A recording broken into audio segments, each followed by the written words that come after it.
Mr. Cannabis. Cannabis Genetics. Okay, so we're almost to the growing section, but before we get into all of that, first I want to cover genetics of cannabis. I feel this is an important topic for growers to understand, as so much about growing cannabis and the final quality of your finished product rests on the genetics you use. So many people say, oh yeah, buddy gave me a cut of that, or I popped a few seeds of that one time and I wasn't impressed. Or while looking online for a variety to choose, you're looking at the endless list of family history nowadays, thinking that because someone took a fire cut and crossed it to another fire cut, then it's worth it to you to spend like $200 or more on a 10-pack of seeds, because the progeny of that cross must be fire too. Well, maybe. But genetics is a complicated and often harsh mistress, so I feel that me providing an accurate landscape for you to help navigate the myriad of choices for genetics of cannabis is well worth the time. Just don't get too worried about all the nuances of the biological processes of genetic heredity, but rather just the complexity of possible outcomes that many breeders may not make clear to you before taking your money. But I also want to state that I'm not a geneticist and I don't have a background in this stuff. I just do some light breeding, read decent pollen chucking, but I think I have the majority of this stuff correct. At least enough to give you an idea of what's going on. So let's get into it.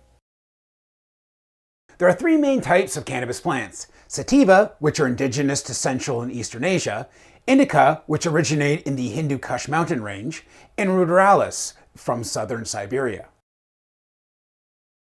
Cannabis sativa is the tallest and slimmest amongst the cannabis varieties. It has been characterized by long, narrow leaves and usually found in tropical climates. Sativa varieties require more space to grow with longer flowering times compared to the other varieties, often between 9 and 13 weeks. It's commonly believed that sativa varieties tend to provide an energizing and euphoric psychoactive effect, although this hasn't really been scientifically proven. People who use sativa varieties regularly claim that it allows for clear, more relaxed, and focused mind, enabling them to prosper in social situations and stay focused on the projects at hand. Some attribute this effect to naturally high CBD content and balanced terpene levels. Sativa varieties are not the first choice of medical markets, unless dealing with specific medical conditions. However, sativa-dominant varieties are an ideal choice for recreational food and drink market. Sativas can also be used in small doses to boost energy levels, creativity, and divergent thinking. There are several popular sativa varieties, including Super Silver Haze, Maui Wowie, Sour Diesel, Blue Dream, and Green Crack. Cannabis indica is a shorter, bushier plant compared to that of cannabis sativas. It has broad leaves and grows best in slightly cooler environments, such as those of the mountainous regions of Pakistan and Afghanistan of their origin.